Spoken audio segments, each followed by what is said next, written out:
স্ক্যানারেও ভাইপো মডেল। এবার স্ক্যানারে অভিষেকের ক্লাব। আর্থিক নছয় স্বজন পোষণের অভিযোগে ডায়মন্ড হারবার এফসির বিরুদ্ধে তদন্তের নির্দেশ ক্রীড়ামন্ত্রী ইন্দ্রনীল খান। ক্লাব কর্তার বিরুদ্ধে দুর্নীতির ভুরি ভুরি অভিযোগ ছিলই, এবার স্ক্যানারে তার ক্লাবও। যেগুলো স্পোর্টস এথিক্স থাকে, সেগুলো যেখানে ফেয়ার প্লে রিলেটেড বিষয় থাকে, সেই টাইপের অনেক গুরুতর অভিযোগ, সেই গুরুতর অভিযোগগুলো এসছে, সেগুলো আমরা খতিয়ে দেখতে বলেছি।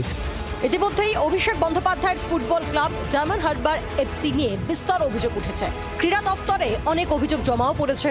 তারই ভিত্তিতে ডিএইচএফসির বিরুদ্ধে তদন্তের নির্দেশ দিলেন ক্রীড়ামন্ত্রী ইন্দ্রনীল খান। ডায়মন্ড হারবার এফসি নিয়ে বিভিন্ন অভিযোগ আমার ইনফ্যাক্ট 24 ঘন্টা হয়েছে আমার কাছে, কিন্তু তার মধ্যেও ডায়মন্ড হারবার এফসি নিয়ে সুনির্দিষ্ট অভিযোগ এসছে এবং ফাইন্যান্সিয়াল ইরেগুলারিটিস, জবরদখল, স্বজন পোষণ। পালাবদলের পর থেকে কেন্দ্রীয় রাজ্য এজেন্সিগুলি স্ক্যানারে অভিষেক। এবার আতশ কাছের তলায় তার ফুটবল ক্লাবও। ক্যামেরায় রবিনের সঙ্গে অর্কদীপ্ত রিপোর্ট, জি 24 ঘন্টা।